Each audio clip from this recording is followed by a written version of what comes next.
اعوذ باللہ من الشیطان الرجیم بسم اللہ الرحمن الرحیم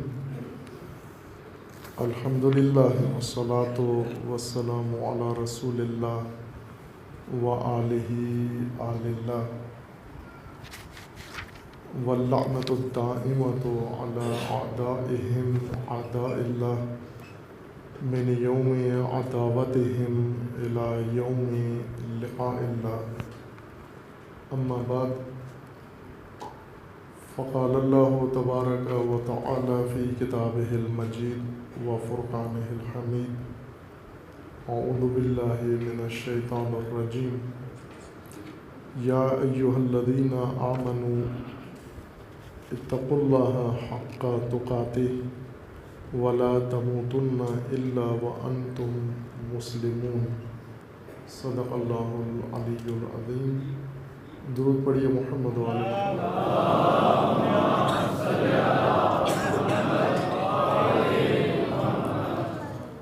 خداوند تبارک و تعالی تمام مومنین کو اپنے حفظ و امان میں محفوظ فرمائے۔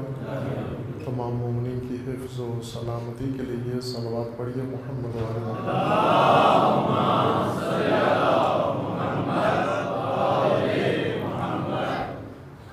خداوند تبارک و تعالی کا فرمان ہے سورہ مبارکہ آل عمران آیا 102 میں، یا ایہا الذین آمنوا، اے مومنو جن کو توفیق ایمان نصیب ہوئی ہے اور جو ایمان لے آئے ہو، اتقوا اللہ حق تقاتہ، تقوی اختیار کرو اللہ کا جیسے تقوی اختیار کرنے کا حق ہے، ولا تموتن الا وانتم مسلمون، اور جب تمہیں موت آئی خدا کی بارگاہ میں حاضر ہو اس دنیا سے جو تم مسلمان اور تسلیم حالت میں اللہ کی بارگاہ میں جاؤ۔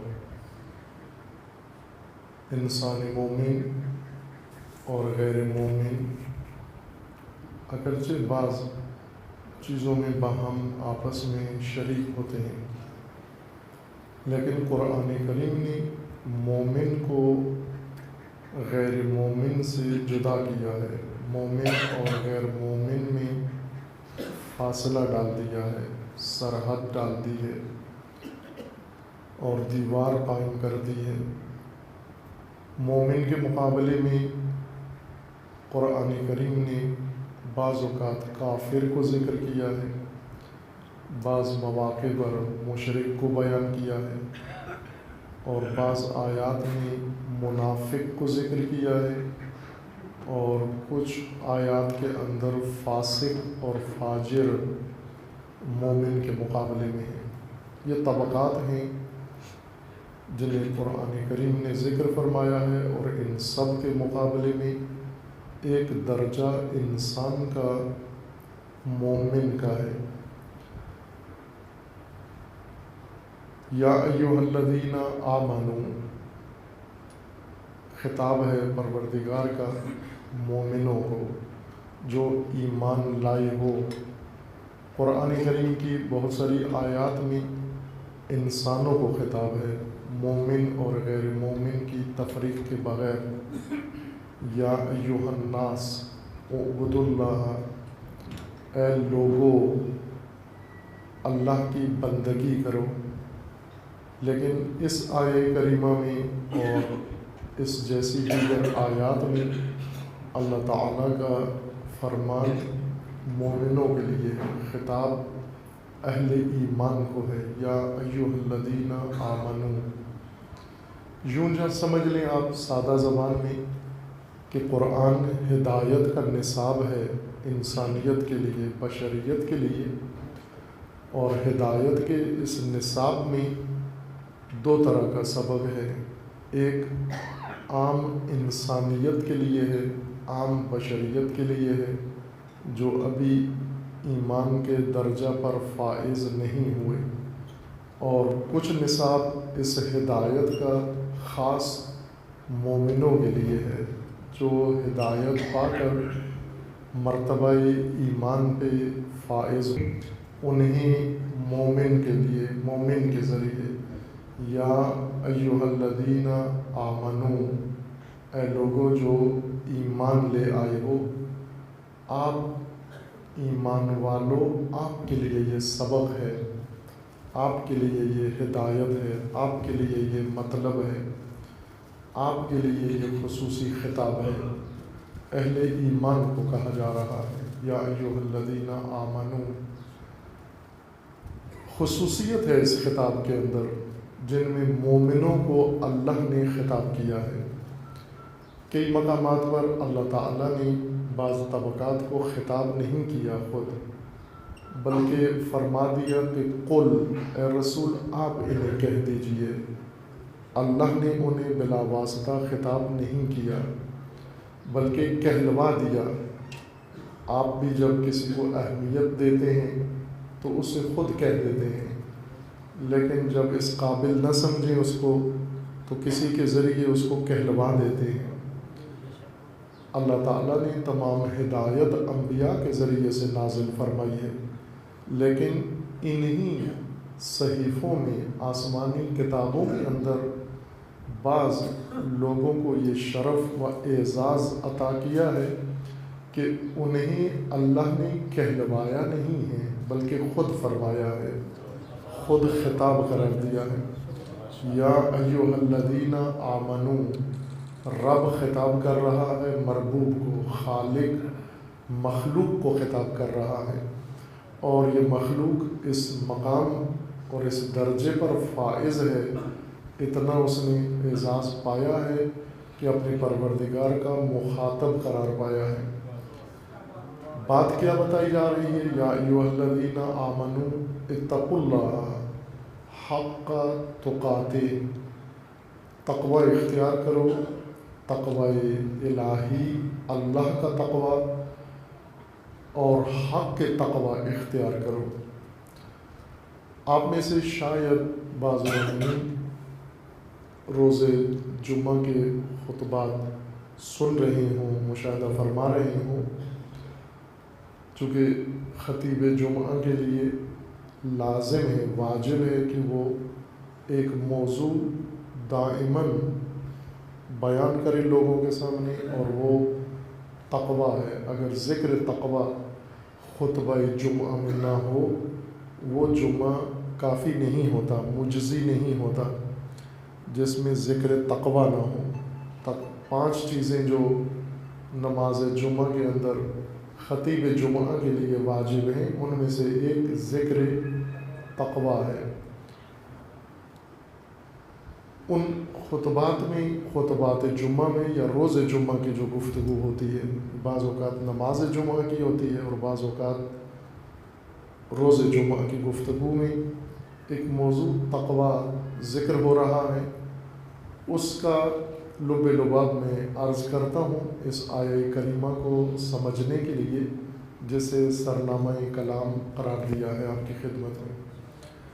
اتقوا اللہ حق تقاتہ، تقوی اختیار کرو، اللہ کا حق تقوی اختیار کرو۔ تقوی الہی تدبیر ہے انسان کی زندگی کے لیے۔ جو تفصیلاً اس موضوع کو سمجھنا چاہتا ہے وہ اسی گفتگو کی طرف رجوع فرمائیں، وہاں انشاءاللہ آپ کو تفصیل سے یہ مطلب تقوی کے بارے میں میسر ہوگا اور وہاں پر تفصیل کے ساتھ سمجھ سکتے ہیں۔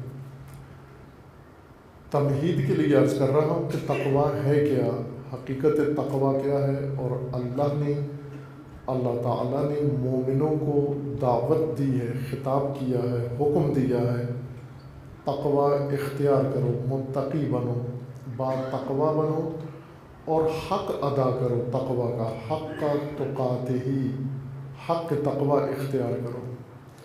تقوی، اگر ہم تمام آیات قرآن کریم جو تقوی کے متعلق ہیں ان کا خلاصہ کر کے مفہوم تقوی حاصل کرنا چاہیں، تقوی کا معنی یہ بنتا ہے، تقوی اللہ کی تدبیر ہے حفاظت انسان کے لیے، انسان کی زندگی کے محفوظ رکھنے کے لیے محفوظ زندگی کی حفاظتی تدبیر ہے اللہ کی جانب سے۔ انسان کی زندگی کو خطرات درپیش ہیں، آفات ہیں، بلائیں ہیں، مصیبتیں ہیں، مشکلات ہیں، دنیاوی اور اخروی۔ یہ دونوں قسم کی مشکلات انسان کی کمینگاہ میں موجود ہیں، آفات دنیاوی اور عذاب اخروی۔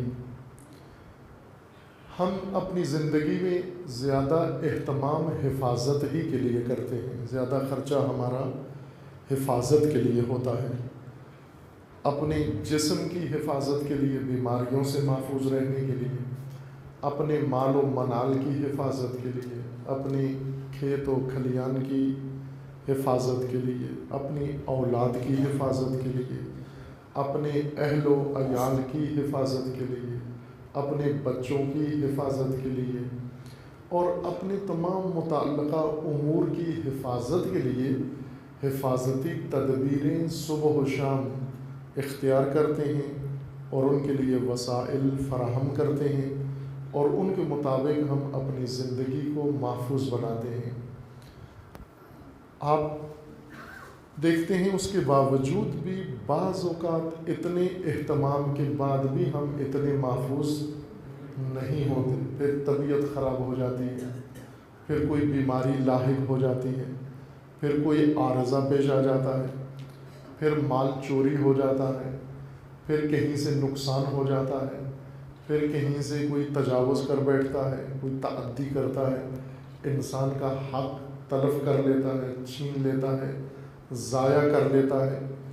صبح و شام اپنی زندگی اور اپنے وسائل اور اپنے ارد گرد کے افراد کو جن کی کفالت ہمارے ذمہ ہے ان کو محفوظ کرنے کے لیے سب کچھ خرچ کرنے کے باوجود بھی ہم اپنے آپ کو محفوظ نہیں سمجھتے۔ پھر بھی اسی طرح آپ اپنی مملکت کو دیکھیں، پاکستان کی حفاظت کے لیے فوج بنائی گئی ہے، دنیا کی بڑی فوج ہے، آپ فوج کے قریب ہی رہتے ہیں، آپ میں سے کچھ ہوں گے بھی فوج میں، جانتے ہیں آپ ملک کی حفاظت کے لیے، آپ بارڈر کے نزدیک رہتے ہیں، پاکستان کی حفاظت کے لیے کتنا اہتمام کیا گیا ہے۔ اتنی بڑی فوج معلوم نہیں کتنی ہے، آپ کو پتہ ہوگا، عدد 8-9 لاکھ کے قریب حاضر سروس فوج موجود ہے، ان کی چھونیاں ہیں، ان کے پاس اسلحہ ہے اور ان کے دیگر جو امورات ہیں کہ ملک کا 80% بجٹ خرچ ہوتا ہے، تو اس کا مطلب ہے کوئی تو ہے نا جس کے اوپر اتنا خرچ ہوتا ہے۔ اتنی بڑی فوج ہے تاکہ ملک محفوظ رہے آپ کا، اور کرتے بھی ہیں، ان کی تربیت کرتے ہیں، انہیں ٹریننگ دیتے ہیں، انہیں تعلیم دیتے ہیں، انہیں اسلحہ دیتے ہیں، ان کے لیے پالیسیاں بناتے ہیں، اسکیمیں بناتے ہیں، بجٹ منظور کرتے ہیں، سب کچھ کرتے ہیں تاکہ ملک محفوظ رہے۔ اور پھر حکومت آتی ہے، حکومت اپنے تئیں ملک کی حفاظت کے لیے اہتمام کرتی ہے، فوج اپنے تئیں کرتی ہے، اور صرف فوج نہیں ہے بلکہ نیم فوج بھی کافی ہے پاکستان کے اندر۔ یہ تو فل فوج ہے، ایک نیم فوجی ادارے ہیں، رینجرز ہیں، یہ ملک کی حفاظت کے لیے ہیں۔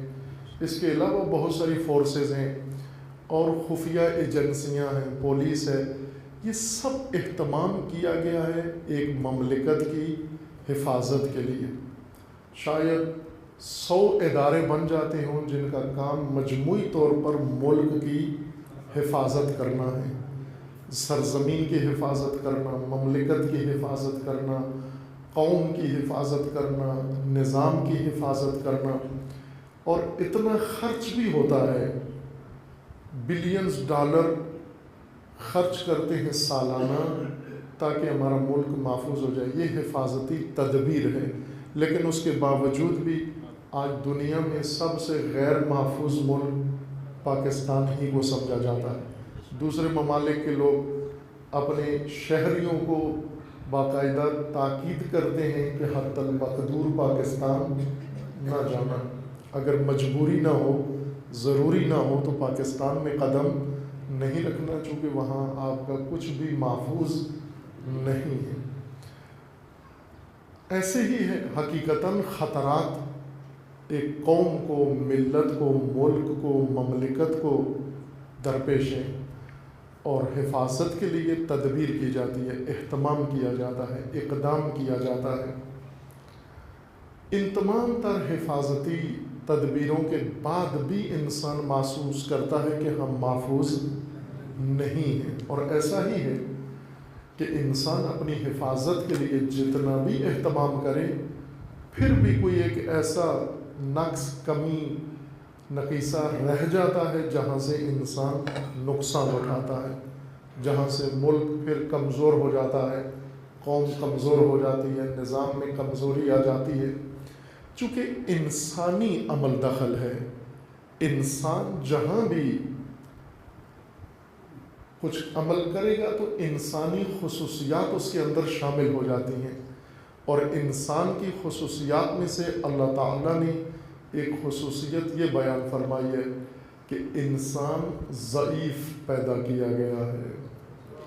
انسان قوی پیدا نہیں کیا، ضعیف پیدا کیا گیا ہے۔ خلق الانسان ضعیفا، ضعیف ہے انسان، کمزور ہے انسان، اور ضعیف کی تدبیر بھی ضعیف ہوتی ہے، اس کی کمزور کی تدبیر بھی کمزور ہوتی ہے، کمزور کی چال بھی کمزور ہوتی ہے، کمزور کی پلاننگ بھی کمزور ہوتی ہے۔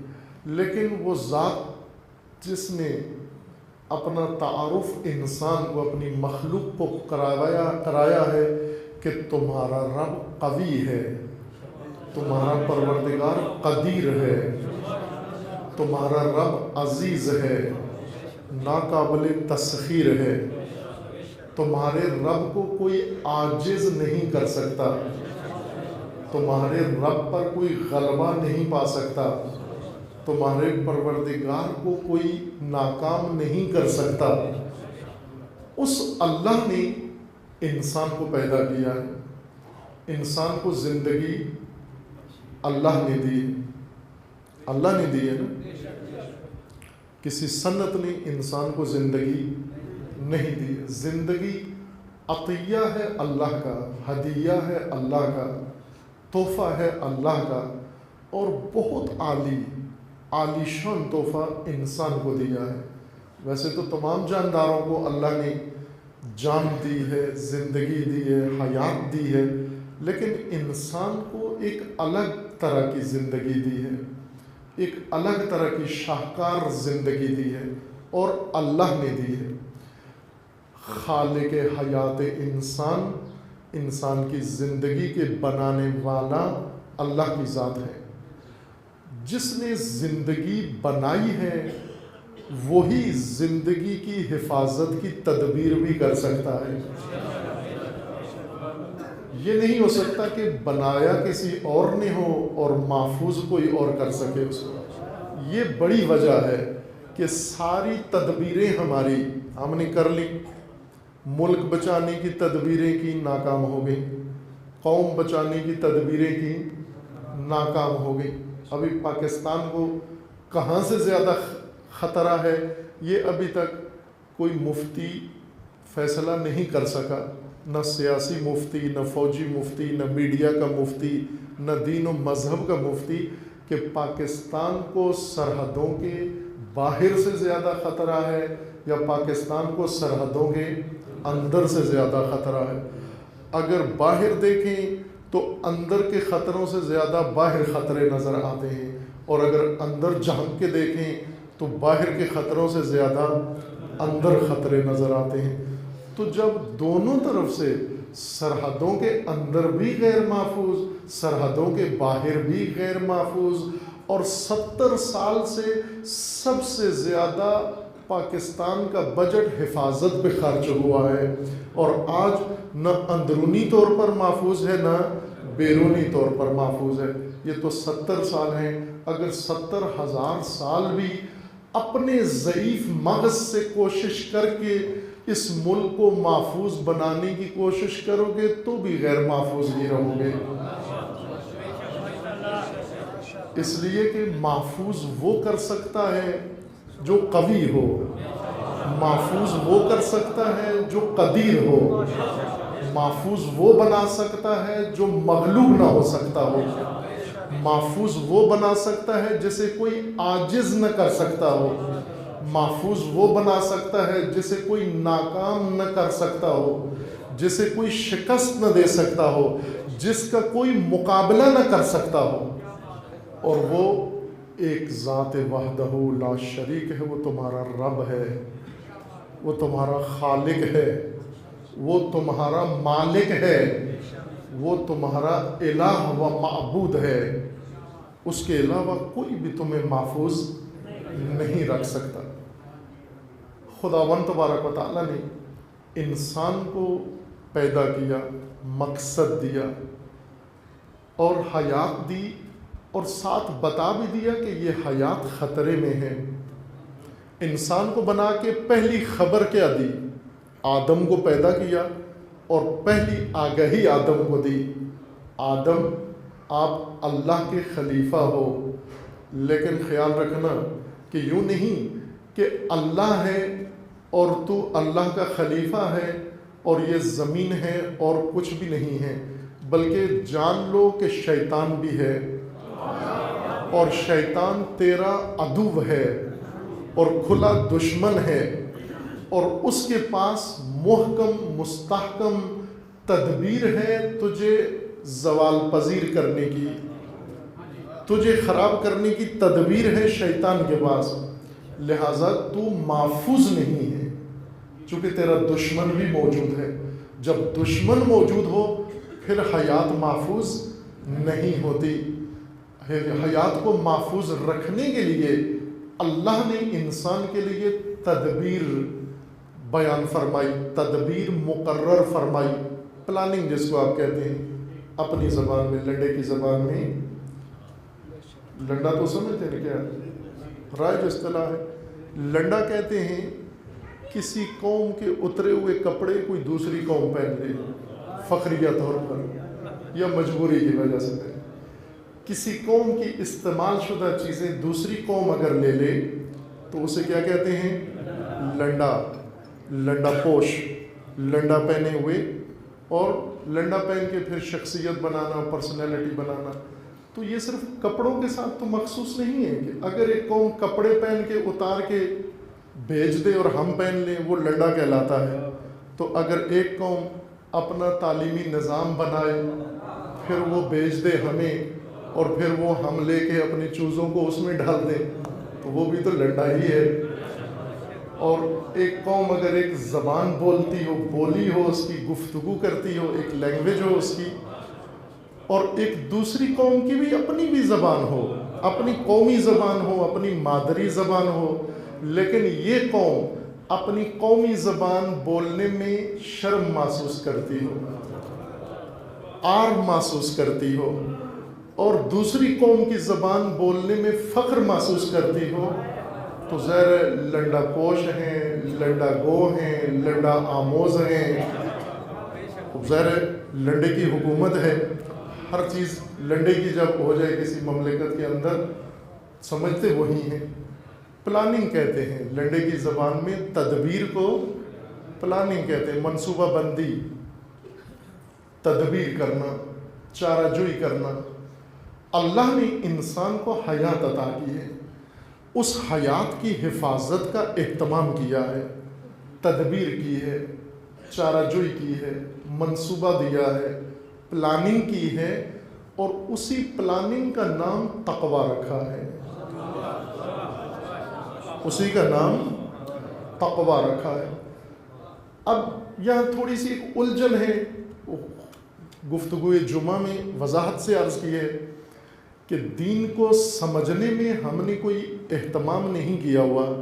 عوام صرف منبر سے دین سنتے ہیں، دین بھی کم ہی سنتے ہیں، چونکہ ایسا اتفاق شاید سال میں ایک دفعہ بھی رونما نہیں ہوتا کہ مومنوں کو منبر سے دین سننے کا موقع مل جائے، لیکن نیت خالص ہوتی ہے اچھے جذبے سے آتے ہیں اور عقیدتیں سنتے ہیں، باہر کے جو بھی سنتے ہیں، مومنوں نے عہد کیا ہوا ہے، ٹھانا ہوا ہے کہ ہم نے ممبر سے جو کچھ کہا جاتا ہے اس کے علاوہ کچھ اور ذریعہ اپنانا نہیں ہے۔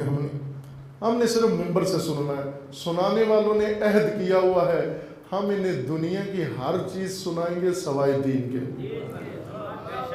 وہ اپنے عہد پہ پکے ہیں، ہم اپنے عہد پر پکے ہیں، لہٰذا اب دین کہاں سے آئے، دین کی ندا کہاں سے آئی، دین کی آواز کہاں سے آئی، دین کا معلم کہاں سے آئی، دین کا مربی کہاں سے آئے، اب یہ ایک مشکل ہے ہماری عزیزان۔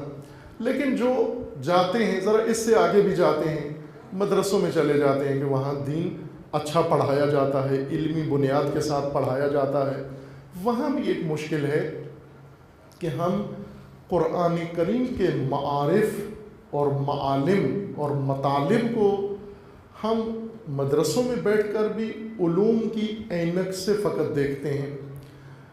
تقویٰ عموماً آپ نے بھی، عوام الناس نے بھی اور علماء کرام نے بھی تقویٰ علم اخلاق میں سنا ہوگا۔ ایک علم ہے علم اخلاق، جو اخلاقیات بیان کرتا ہے، آداب بیان کرتا ہے، انسان کے نفس کی صفات بیان کرتا ہے، نفس کی اصلاح کی تدبیر بیان کرتا ہے، طریقے بیان کرتا ہے۔ اس علم کے اندر علماء اخلاق نے تقویٰ کو اہمیت دے کر بیان کیا ہے۔ تقویٰ ہو گیا بحث علم اخلاق، اخلاقی بحث ہے، لہٰذا آج اگر کوئی اخلاق کی بحث کر رہا ہو یا تقویٰ کی بحث کر رہا ہو تو یہ سمجھتے ہیں اخلاقی باتیں کر رہا ہے، اور اخلاقی باتیں ہماری اتنی ضرورت نہیں ہیں، عموماً رغبت سے نہیں سنی جاتی، پسند نہیں کی جاتی اخلاق کی باتیں۔ لیکن اگر اخلاق کو چھوڑ دیں، باقی جو کچھ بیان کرتے رہیں، بے شک اینٹ شینٹ ہی بیان کریں۔ کل ہی ایک مومن ذکر کر رہے تھے، جامعہ میں لاہور میں آئے تو بیان کر رہے تھے کہ ایک جگہ مجلس سن کے، اسی مجلس کا حال انہوں نے، تازہ ترین مجلس سنی تھی انہوں نے، اور آ کر بیان کیا، کہا کہ وہ خطیب مجلس بیان کر رہے تھے کہ حضرت ابراہیم کو جب آگ نمرود میں ڈالا گیا، آتش نمرود میں، تو حضرت ابراہیم کو کس نے بچایا؟ تو خطیب صاحب نے لوگوں کے علم میں اضافہ فرمایا کہ انہیں لال شہباز قلندر نے بچایا، اور نیچے سے لوگوں نے داد دی، نعرے لگائے، اور لوگ جھوم گئے، وجد میں آئے، اتنے وجد میں آئے کہ مجلس کے بعد بھی کئی دن وجد کی عادت ان پر طاری رہی۔ اب سوچا نہیں انہوں نے کہ حضرت ابراہیم آج سے کتنے ہزار سال پہلے گزرے ہیں، اور قلندر کس زمانے میں پیدا ہوئے۔ اب بچایا نہ بچایا الگ بات ہے، صرف اگر زمانے کا ہی فاصلہ خطیب صاحب کے علم میں ہوتا، یا ممبر پہ جب بیٹھے ہوئے تھے تھوڑی سی توجہ دھیان ہوتی ان کی کہ میں کس طرف بات کر رہا ہوں، تو وہ شاید یہ بات نہ کرتے۔ لیکن مومنین محظوظ ہوتے ہیں، ایسی باتیں بڑی رغبت سے سنتے ہیں، وجد میں آتے ہیں اور محظوظ ہوتے ہیں خوب۔ لیکن اگر اخلاقی کوئی تذکر دے دے، نصیحت کر دی جائے تو بوریت سی ہونا شروع ہو جاتی ہے، کوفت ہونا شروع ہو جاتی ہے، چبھنا شروع ہو جاتی ہے، بوجھ لگتا ہے انسان کو کہ یہ کیا موضوع شروع کر دیا ممبر کے اوپر بیٹھ کر۔ رغبت نہیں۔ علم اخلاق میں تقویٰ کو بیان کیا گیا، اور علم اخلاق نے بہت اچھے طریقے سے تقویٰ کو بیان کیا۔ علماء اخلاق نے بھی تقویٰ کو بہت اعلیٰ حد تک بیان کیا، لیکن محدود دائرے کے اندر جو علم اخلاق کا موضوع بنتا ہے اس دائرے کے اندر تقویٰ کو ذکر کیا ہے۔ قرآن کریم نے تقویٰ کو اس دائرے کے لیے بھی ذکر کیا ہے جو علماء اخلاق نے بیان کیا ہے۔ میں وہ دائرہ ذکر کر دوں کہ آپ کی تشویش ختم ہو جائے، حیرت ختم ہو جائے آپ کی۔ یہی باتیں بعد میں کوئی مومن واٹس ایپ کلپس بنا کے دے، چونکہ مومنین کو واٹس ایپ بہت سمجھ میں آتا ہے، خود مجھے سناتے ہیں آپ کے جی آپ کی باتیں یہ واٹس ایپ پہ ہم نے سنیے مجھے بھی احساس ہوا ہے کہ جب میں بتاتا ہوں نہیں سمجھتے، لیکن واٹس ایپ سے جب سنتے ہیں تو سمجھ جاتے ہیں. اس لیے عرض کر رہا ہوں کہ اگر ابھی سمجھ نہیں بھی آئی بعد میں واٹس ایپ سے سمجھ لینا آپ. علم اخلاق کا موضوع ہے انسان کی روح، انسان کا نفس. دائرہ یہ ہے. علم اخلاق انجینئرنگ بیان نہیں کر سکتا، میڈیکل میں مداخلت نہیں کر سکتا، ڈرائنگ جیومیٹری میں داخل نہیں ہو سکتا، انڈسٹری میں، صنعت، زراعت میں علم اخلاق، کیونکہ اس کا موضوع نہیں، اس کا موضوع ہے. ویسے تو داخل ہو جاتے ہیں، ہر آدمی ہر چیز میں داخل ہو جاتا ہے. انجینئر میڈیکل میں چلا جاتا ہے، ڈاکٹر انجینئرنگ میں چلا جاتا ہے، اور مولانا تو ویسے آزاد ہے، ہر چیز میں اظہار نظر کر دیتے ہیں. لیکن علم اخلاق علوم پابندی کا خیال رکھتے ہیں، اپنی سرحدوں کا خیال رکھتے ہیں. کوئی علم اپنی سرحد توڑ کے، عبور کر کے، تجاوز کر کے دوسرے علم کی حدود میں نہیں گھستا. یہ علوم کے اندر ادب ہے. تمام علوم، آپ میتھ کو دیکھیں کہ وہ کبھی بھی کیمسٹری میں نہیں جائے گا، کیمسٹری کبھی فزکس میں نہیں جائے گا، اور یہ سارے مل کر بایولوجی میں نہیں جائیں گے، اور یہ سارے علوم مل کر یہ سوشل سائنسز میں داخل نہیں ہوں گے. ان کو حدود کا پاس ہے. اس لیے علم اخلاق بھی ایک علم ہونے کے ناطے اپنی حدود سے آگے نہیں بڑھتا. اس کی حد ہے کہ آپ انسان کی روح اور انسان کے نفس کی وضاحت کرو کہ روح کیا ہے، نفس کیا ہے، نفس کی صفات کیسے بنتی ہیں، نفس کی صفات کیسے تبدیل ہوتی ہیں، اچھی صفات کیسے ہوتی ہیں اور غلط صفات نفس میں کیسے پیدا ہوتی ہیں، اچھی صفات پیدا کرنے کا طریقہ کیا ہے اور غلط صفات کو نفس سے دور کرنے کا طریقہ کیا ہے. یہ علم اخلاق کی ذمہ داری ہے. ان اچھی صفات میں سے ایک صفت علم اخلاق نے تقوی بیان کی ہے کہ روح کی اور نفس کی ایک صفت تقوی ہے. علماء کرام پڑھتے ہیں، تقوی کو پڑھتے ہیں، لیکن علم اخلاق میں کبھی کبھار جب آپ جیسے مومنین میسر ہوں، جہاں عالم محفوظ ہو، احساس تحفظ کر رہا ہو.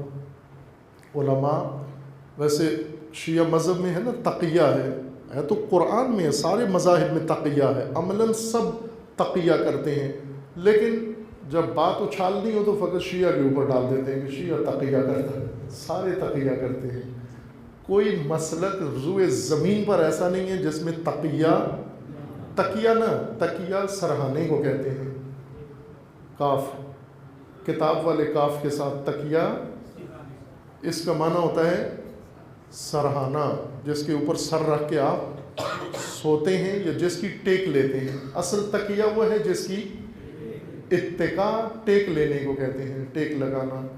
متقا جس کے اوپر ٹیک لگاتے ہیں. تقیہ سرہانہ، یا آپ کا کیا ہوتا ہے وہ جو پیچھے رکھتے ہیں سرہانہ گول، گاؤ تقیہ ہے تو گھروں میں ہے، بتانا نہیں چاہتے. گو تقیہ یہ ہوتا ہے تقیہ. ایک ہے تقیہ، تقیہ قاف کینچی والا، 2 نقطے والا قاف، تقیہ. اس کا مطلب یہ تقوی ہی سے نکلا ہے. تقیہ تقوی سے نکلا ہے. تقوی اور تقیہ دونوں ایک خاندان کے 2 فرد ہیں، 2 لفظ ہیں. خاندان دونوں کا ایک ہے، ماں دونوں کی ایک ہے، ایک رحم سے نکلے ہیں. لہٰذا دونوں کا مطلب ہوتا ہے حفاظت. دونوں کا مطلب ہے حفاظت. حفاظت انسان کی حیات کی حفاظت تقوی ہے، اور انسان کے دین کی حفاظت تقیہ ہے. تقیہ یعنی اگر کہیں دشمن ہو، آپ کی جان کو خطرہ ہو اور آپ کی جان خطرے میں ہو، تو وہاں ضروری نہیں ہے کہ آپ ان کے سامنے صراحت بیان کریں، آپ نہ بیان کریں.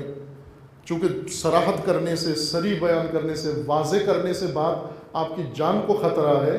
جس طرح قرآن کریم نے جناب عمار یاسر کا ماجرا قرآن میں ذکر کیا ہے کہ عمار یاسر ایمان لائے اور ظاہر ان سابقین میں سے تھے، ایمان لانے والوں میں سے تھے، اور بہت اعلیٰ ارجمند مقام پایا عمار یاسر نے، زندگی بھی بہت عظیم اور شہادت بھی بہت عظیم۔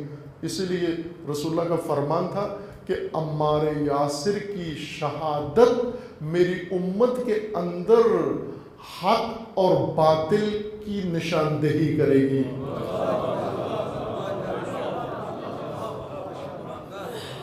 عمار یاسر وہ ہستی ہیں، وہ شخصیت ہیں۔ عمار یاسر وہ ہستی ہیں کہ امیر المومنین علیہ السلام نے حسرت کی شہادت عمار کے بعد لاکھوں لوگوں میں کھڑے ہو کر نگاہ کی مجمع کے اوپر، اور وہاں پر فرمایا این این عمار، میرا عمار کہاں ہے، مجھے عمار کی ضرورت ہے۔ اس وقت عمار یاسر کی عمر امیر المومنین سے زیادہ تھی، عمر میں بڑے تھے، ظاہر 90 سال کے قریب کی عمر کے شخصیت تھی، اور امیر المومنین کو یہ 90 سالہ مجاہد یاد آ رہا تھا، اس کی کمی محسوس ہو رہی تھی۔ وہ عمار یاسر مکہ میں جب تھے تو مشرکین نے پکڑ لیا ایک دن، اور پکڑ کے انہیں شکنجے دیے اور دھمکی دی کہ آپ انکار کرو، نعوذ باللہ اللہ کا انکار کرو، رسول اللہ کی رسالت کا معاذ اللہ انکار کرو، ورنہ آپ کو آج جان سے مار دیں گے۔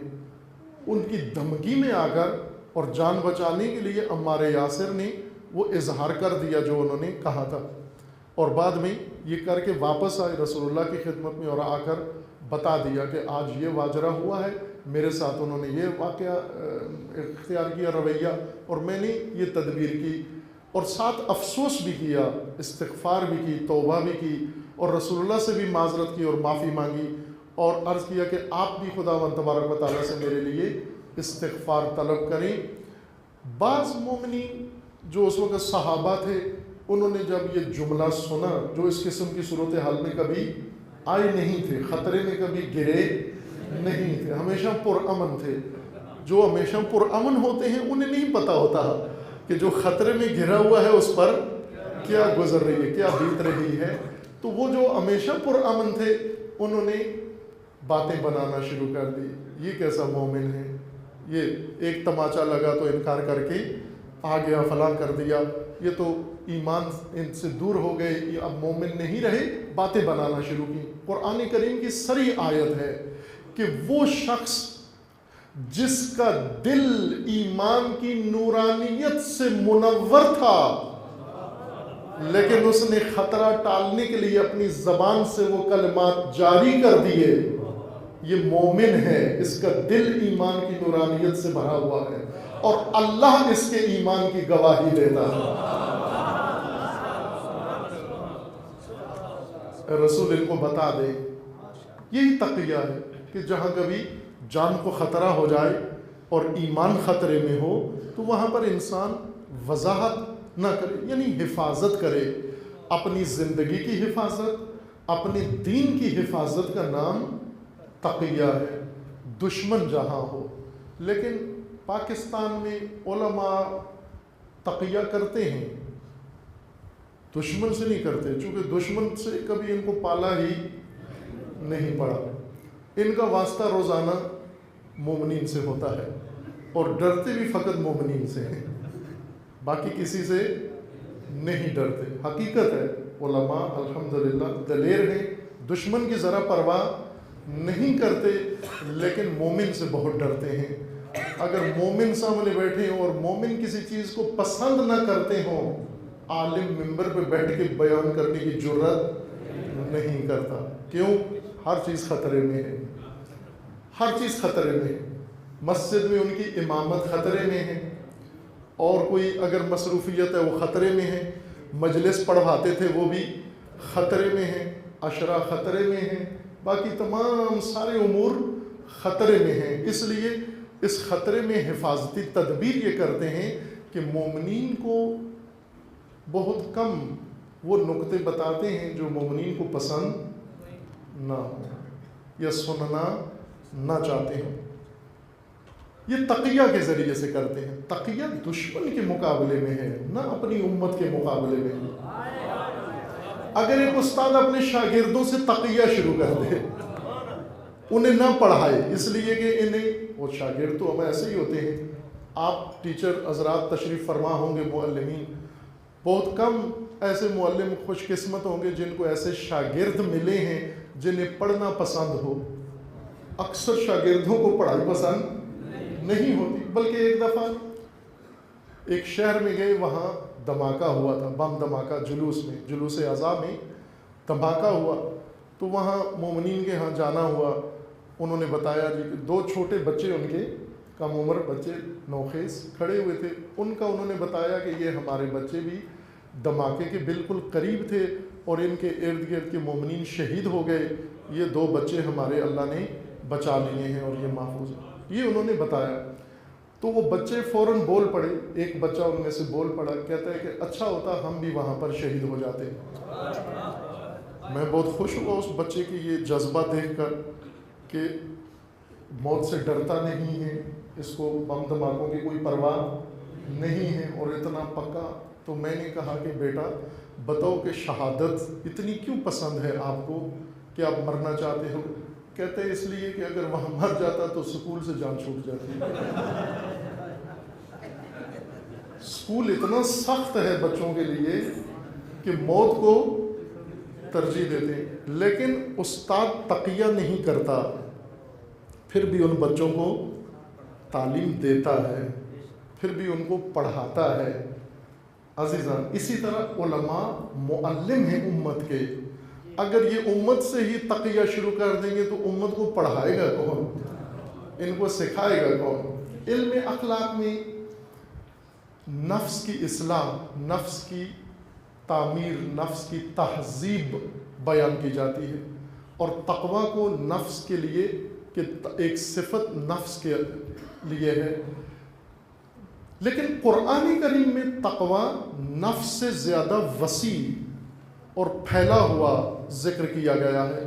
تقویٰ انسان کی مکمل زندگی کے لیے ہے، نہ صرف روح کے لیے ہے، بلکہ انسان کی زندگی کے دائرہ جہاں تک پھیلا ہوا ہے اس دائرے تک اللہ نے تقویٰ کو بھی پھیلا دیا ہے.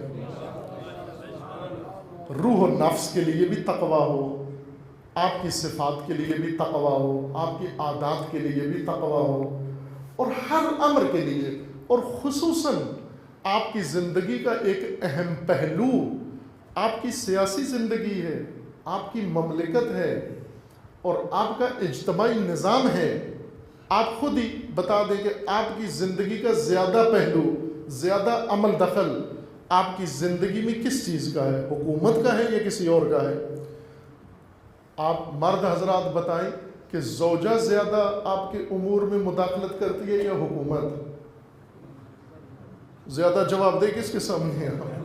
لائسنس حکومت سے لیتے ہیں، اجازت حکومت سے لیتے ہیں، پرمٹ حکومت سے لیتے ہیں، شناختی کارڈ حکومت سے لیتے ہیں، پاسپورٹ حکومت سے لیتے ہیں. بدنام بیوی کو کرتے ہیں،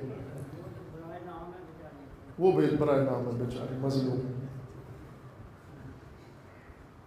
آپ کی زندگی پر سایہ کس کا ہے؟ آپ عبادت گاہ بنانا چاہتے ہیں اپنے گھر کے اندر، حکومت سے پوچھ کے بنا سکتے ہیں. آپ مجلس کرانا چاہتے ہیں، حکومت سے پوچھ کے مجلس کرائیں. آپ کا کوئی فوت ہو گیا ہے، حکومت سے سرٹیفکیٹ لیں کہ فوت ہو گیا ہے. آپ نکاح کرانا چاہتے ہیں، حکومت کے یہاں رجسٹرڈ کروانا پڑے گا. آپ کا بچہ پیدا ہوا ہے، حکومت میں جا کے اندراج کروانا پڑے گا کہ بچہ پیدا ہو گیا. اگر یہ کام حکومت کی اطلاع کے بغیر مر گئے، حکومت کی اطلاع کے بغیر پیدا ہو گئے، حکومت کی اطلاع کے بغیر نکاح کر لیا، تو یہ سارے کام آپ کے غیر قانونی ہیں، رسمی نہیں ہیں. بس حکومت کہاں تک گھسی ہوئی ہے آپ کے زندگی کے اندر؟ سب سے زیادہ بڑا شعبہ آپ کی زندگی کا آپ کی حکومت اور آپ کی سیاست ہے. اور اللہ نے تقویٰ کو اتنا وسیع قرار دیا ہے کہ زندگی کے سب سے اہم میدان میں بھی فرمایا یا ایھا الذین آمنو اتقوا اللہ حق تقاتہ، اے مومنو تم مومن ہو، دوسرے کافر ہیں، مشرک ہیں، منافق ہیں، فاسق ہیں، فاجر ہیں، وہ اگر سیاست جیسی کرنا چاہیں کر لیں، لیکن تم مومن ہو۔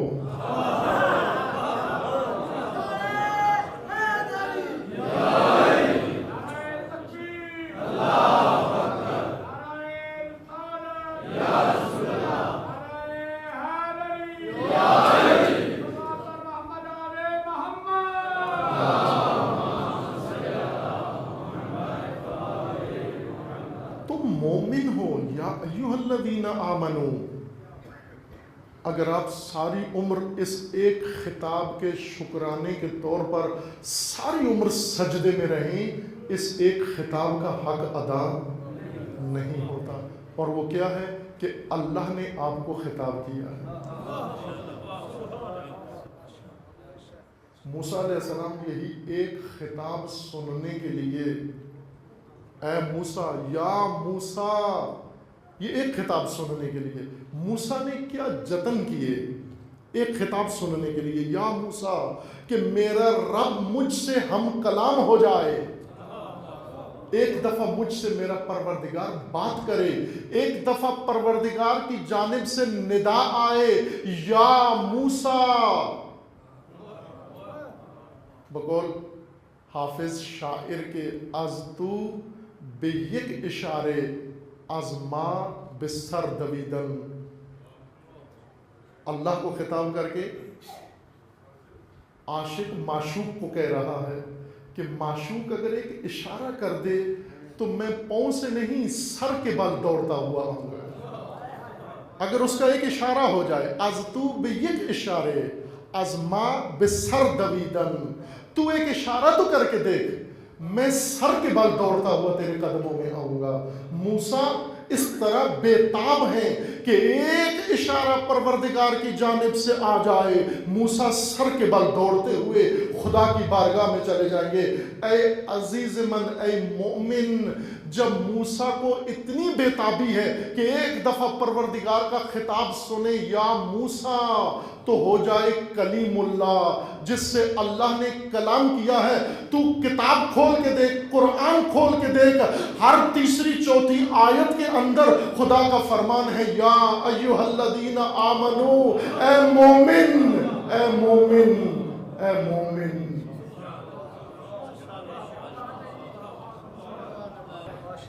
اے مومن، یہ خطاب علامہ اقبال کے پاس جو قرآن تھا، علامہ اقبال سیالکوٹی ہے نا، ایران میں مشہور ہو گئے لاہوری، چونکہ سیالکوٹ والوں نے کبھی بھی دعویٰ ہی نہیں کیا، کیونکہ نہ تو علامہ اقبال کی کوئی فیکٹری تھی، نہ کوئی مل تھی، کہ متائی جی کے سیالکوٹ میں علامہ اقبال بھی تھے۔ علامہ اقبال فرزند سیالکوٹ، ان کی ایک بہت عظیم یادگار ہے، میں نے ابھی دیکھی نہیں، حسرت ہے میرے دل میں، انشاءاللہ اس کی زیارت کے لیے جاؤں میں، خدا توفیق دے۔ اور سنیں محفوظ ہے، میوزیم کے اندر محفوظ ہے، اور وہ قرآن کریم ہے جو علامہ زندگی میں خود پڑھتے تھے، جس قرآن کریم کے نسخے سے تلاوت کیا کرتے تھے، وہ ابھی محفوظ ہے۔ وہ قرآن بھیگا ہوا ہے، تمام اوراق اس کے صفحے، جس طرح کتاب پانی میں گر جائے یا بارش میں پڑی رہے، بھیگ جائے، پھر اسے اٹھا کے خشکی میں لا کے خشک کر دیں تو کاغذوں میں وہ بھیگنے کا جو نشانی ہوتی ہے، وہ بھیگا ہوا کاغذ خشک ہو تو الگ سے ایک شکل بن جاتی ہے اس میں۔ وہ قرآن کریم پورا مکمل تمام صفحات اس کے بھیگے ہوئے ہیں، جیسے بارش میں بھیگ گیا ہو، لیکن وہ نسخہ جو علامہ کی تلاوت کا نسخہ تھا، وہ کبھی بارش میں نہیں رہا، پانی میں نہیں گرا، بلکہ وہ تراوت، وہ نمی، وہ علامہ اقبال کے آنسوؤں کی نمی ہے۔ وہ گریہ تھا علامہ کا، روتے تھے علامہ جب قرآن پڑھتے تھے۔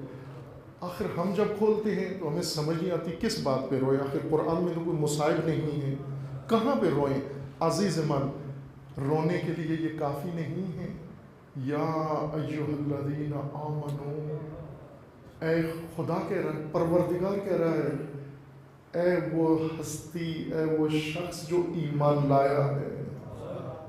اللہ رب خطاب کر رہا ہے اپنے بندے کو۔ اب بندہ اگر یہاں پہ روئے نہ تو اور کیا عکس العمل دکھائے؟ ہر آیت علامہ کو رلاتی تھی، ہر جملہ علامہ کو رلاتا تھا۔ یا ایھا الذین آمنوا، اگر ساری عمر اس ایک خطاب کے شکرانے کے طور پر انسان سجدے میں رہے تو حق ادا نہیں ہوا۔ فرمایا اتقوا اللہ حق تقاتہ، تقوی اختیار کرو۔ تقوی اللہ کی تدبیر ہے انسان کی زندگی کی حفاظت کے لیے، محفوظ زندگی کے لیے۔ زندگی محفوظ ہو جائے گی تمہاری، تمام زندگی، انفرادی زندگی، گھریلو زندگی، کاروباری زندگی، اجتماعی زندگی، تعلیمی زندگی، پیشہ ورانہ زندگی اور سیاسی زندگی، ہر طرح کی زندگی، اور زندگی کا ہر شعبہ اور زندگی کا ہر مرحلہ تمہارا محفوظ ہو جائے گا، انشورڈ ہو جائے گا، اگر تم اللہ کی حفاظتی تدبیر کو اپنا لو۔ اگر تم اللہ کی حفاظتی تدبیر کو اپنا لو تو اللہ کا فرمانا یہ ہے کہ تم تھوڑے ہو، دشمن زیادہ ہو، پھر بھی تم محفوظ ہو۔ اگر تم کمزور ہو اور دشمن طاقتور ہے پھر بھی تم محفوظ ہو۔ کیوں؟ اس لیے کہ تم نے اللہ کی حفاظتی تدبیر اپنا لی ہے، تم نے تقوی اپنا لیا ہے۔ اتقوا اللہ حق تقاتہ، حق تقوی ادا کرو۔ وہ تقوی جو علماء اخلاق بیان فرماتے ہیں وہ درست ہے، لیکن ایک محدود دائرے کے لیے ہے، اور وہیں پر تقوی منحصر نہیں ہے۔ تقوی پوری زندگی کے اوپر سایہ ڈالے ہوئے۔ مومن کے پاس صرف ایک راستہ ہے، الہی تقوی۔ تقوی کا خدا نے کوئی متبادل نہیں بنایا، کوئی متبادل نہیں ہے۔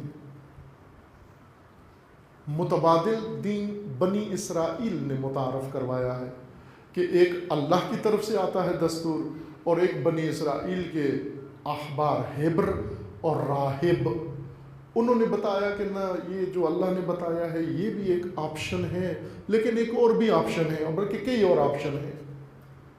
بنی اسرائیل نے، بنی اسرائیل کے علماء نے، بنی اسرائیل کے راہبوں نے، پادریوں نے اپنے عوام کو متبادل راستے بتائے، دین کے متبادل، اللہ کی راہ کے متبادل اور تقوی کے متبادل راستے بتائے۔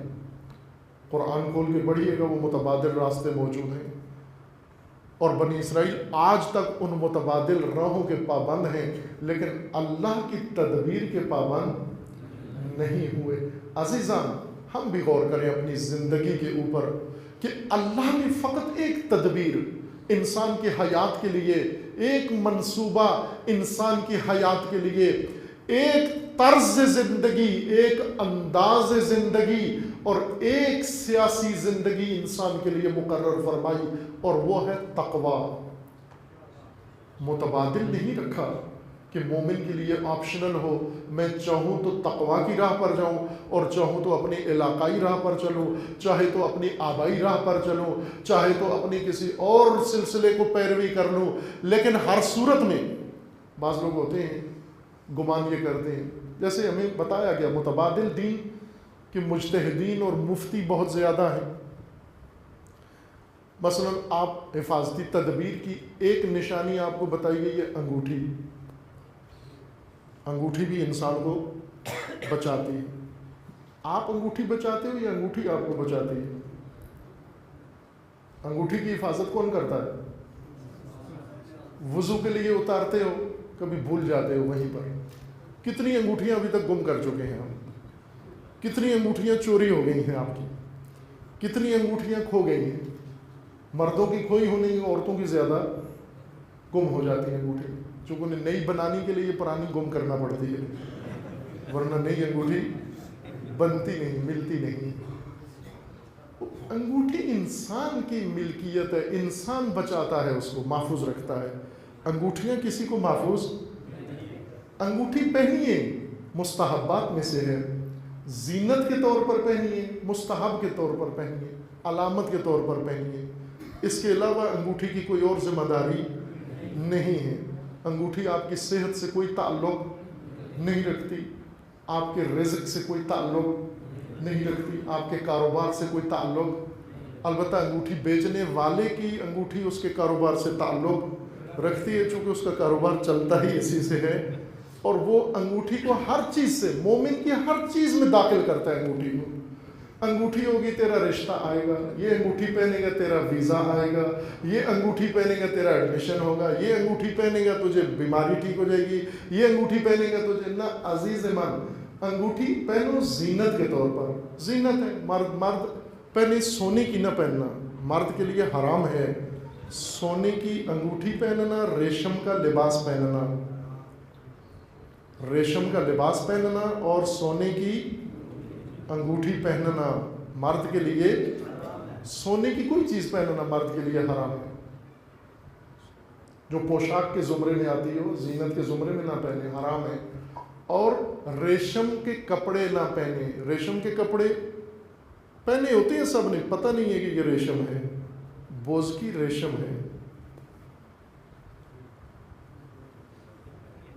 پیور ریشم ہے، اصلی کیڑے والا ریشم.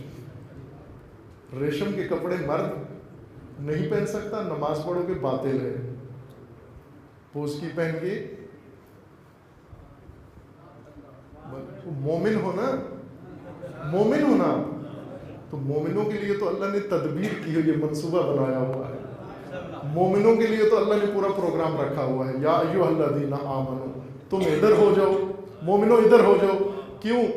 اتقوا اللہ، تم تقوی اختیار کرو، حق تقاتے ہی، حق کے تقوی اختیار کرو. دوسرے کافر، مشرک، منافق، فاسق، فاجر وہ الگ ہو جائیں. یہ کون ہیں؟ جنہوں نے اللہ کی تدبیر و فرمان کا انکار کر دیا. یہ آزاد ہیں، جو پہننا چاہیں پہنے، جو کھانا چاہیں، خنزیر کھانا چاہیں کھا لیتے ہیں، شراب پینا چاہیں پی لیتے ہیں. ان کی جو جی میں ہے. فاسق و فاجر ٹلتا نہیں ہے کسی چیز سے، جو اس کے جی میں آئے، جو شہوت میں آئے، جو اس کی نیت میں آئے کر گزرتا ہے. لیکن مومن جب جی میں آئے پہلے اپنے رب سے پوچھتا ہے اس کی اجازت ہے یا نہیں. بلکہ مومن جب آنکھ کھولتا ہے، کسی منظر پر آنکھ پڑتی ہے تو پہلے رب سے پوچھتا ہے اس منظر کو دیکھنا جائز ہے یا نہیں، ورنہ آنکھ بند کر لیتا ہے. جب کان میں اس کی کوئی آواز پڑتی ہے تو پہلے رب سے پوچھتا ہے یہ سننا جائز ہے یا نہیں ہے. کیوں؟ چونکہ میں مومن ہوں. مومن مختلف ہے دوسروں سے، اور مومن کو اللہ کا فرمان ہے اتقوا اللہ حق تقاتہ. یہ صرف میں نے اشارہ کیا ہے، تفصیل کی بات گفتگو جمعہ میں ہے تقوی کے متعلق. اس کے بعد ہے وَلَا تَمُوتُنَّ إِلَّا وَأَنْتُمْ مُسْلِمُونَ. اے مومنو، یا ایھا الذین آمنو. آپ توجہ کریں اس نقطے کی طرف کہ جو ممبر سے سنا ہوا ہے اور جو قرآن سے آپ سماعت فرما رہے ہیں. یہ قرآن کی آیات ہیں جو آپ کی خدمت میں عرض کر رہا ہوں. سورہ آل عمران آیا 100 بیان کی تھی. یہ واٹس ایپ کے اثرات ہیں. مصنوعی حافظہ یہ نقصان دیتا ہے. ابھی بچے ہیں، پڑھے لکھے ہیں، یونیورسٹی کالج پاس کر لیتے ہیں، اگر انہیں دکان پہ ایسے زبانی پوچھ لو 39 جمع 15 تو کبھی بھی کوئی بھی ان میں سے گریجویٹ اکنامکس پڑھا ہوا، CA کیا ہوا بھی زبانی 39 جمع 15 نہیں جواب دے سکے گا، فوراً موبائل نکالے گا، کیلکولیٹر نکالے گا اور اس پہ حساب کر کے آپ کو بتائے گا۔ مصنوعی حافظہ جس نے بنایا ہے یہ مصنوعی حافظہ، کچھ عرصہ پہلے مر گیا ہے، چند ماہ پہلے یا 1 سال پہلے وہ شخص امریکہ میں فوت ہو گیا ہے۔ اس نے فوت ہونے سے پہلے کتاب لکھی ہے پوری اسی کے اوپر کہ میں نے اپنے تئیں نیت اچھی تھی اور انسان کی خدمت کے لیے مصنوعی حافظہ بنایا تھا، لیکن اس کے بعد میں نے جو جائزہ لیا تو مجھے لگ رہا ہے کہ انسان کا حافظہ، انسان کی اپنی میموری یہ خطرے میں ہے۔ اور اس نے کہا کہ چند نسلوں کے بعد انسان حافظے کی قوت ہاتھ سے دے بیٹھے گا، ختم ہو جائے گا۔ یہ اس سائنسدان کا کہنا ہے۔ پرانے زمانے کے یہ بزرگ بیٹھے ہوئے ہیں، پہاڑے ان کو یاد ہوتے تھے، بلکہ پہاڑے ریاضی کی بنیاد ہیں، اور پہاڑے کی گردان جب ایک دفعہ یاد کر لیں، یہ زندگی کے کسی حساب میں مار نہیں کھاتے۔ جن کو پہاڑے یاد ہوں ان کو انگلیوں پہ بھی حساب کرنے کی ضرورت نہیں ہے۔ بے شک 4 جماعتیں پڑھے ہوئے ہیں، لیکن حساب میں ابھی بھی بڑے بڑے کاروباری لوگ، انہوں نے اکاؤنٹنٹ نہیں رکھے ہوئے، وہ خود ہی سارا اکاؤنٹنٹ ہے، خود ہی، چونکہ انہوں نے وہ 4 جماعتیں پڑھی تھی اور ان 4 جماعتوں میں پہاڑے سیکھے، انہوں نے اساتید سکھاتے تھے، معلمین۔ ابھی تو معلمین کو بھی نہیں پتا ہوتے پہاڑے کیا چیز ہے۔ سندھ میں ابھی اخبار میں تھا 2 دن پہلے کہ امتحانی ہال کے اندر واٹس ایپ کے ذریعے سے پرچہ حل کراتے ہیں، 500 روپیہ ہر پرچے کا، کہ بچے کے پاس اندر موبائل ہے اور باہر دوسرا شخص ہے، ہر سوال کا جواب حل شدہ واٹس ایپ کے اوپر کہ بچہ ادھر سے کھولے اور پیپر پہ لکھ لے، 500 روپیہ فی پرچہ۔ وہ 500 روپیہ فی پرچہ اگر بچے کو کہو کہ 2 جمع 2 کیا ہوتے ہیں اسے معلوم نہیں، حقیقتاً ایسا ہی ہے۔ میں نے پوچھا ایک بچے سے، FA بچہ ہے، اسے پوچھا کہ اپنا نام بتاؤ، انگلش میں اپنا نام بتاؤ، نہیں بتا سکا، سپیلنگ نہیں اپنے نام کے لکھ سکا، FA پاس ہے اعلیٰ نمبروں میں۔ عزیزان، جو کچھ ہم سنتے ہیں کچھ چیزیں اس میں ازبر کی ہیں۔ یہ آیہ کریمہ سورہ آل عمران آیہ 102، آیہ 102 واٹس ایپ کا بنا لیں، اس کا موبائل میں اس کو محفوظ کر لیں، دن میں پڑھ بھی سکتے ہیں۔ میں ایک دفعہ پڑھتا ہوں یاد ہو جائے گی۔ 2 حصے ہیں اس کے، یوں سمجھے شعر ہے، میں سمجھانے کے لیے کہہ رہا ہوں، شعر نہیں ہے، آیت ہے، کلام خدا ہے، لیکن شعر کے طرز پر اس کو 2 حصے بنا کے آپ یاد کر سکتے ہیں۔ یا ایھا الذین آمنوا اتقوا اللہ حق تقاتے، یہ ایک حصہ ہے اس کا، یا ایھا الذین آمنوا، یہ تو آسان ہے، اس میں تو حفظ کی ضرورت نہیں ہے، یہ تو سب انشاءاللہ پڑھ سکتے ہیں نا جی، یہ جملہ تو پڑھ لیتے ہیں نا۔ وہ مجلس ترحیم ایصال ثواب کے لیے قرآن کی یہ اجتماعی قرآن خوانی بھی ہو جائے، ایک دفعہ سب پڑھیں، یا ایھا الذین آمنوا اتقوا اللہ حق تقاتے، ہاں سارے مل کے ایک ساتھ پڑھیں، بعض چپ ہے نہیں پڑھ رہے، قرآن ادا کر لیں زبان سے۔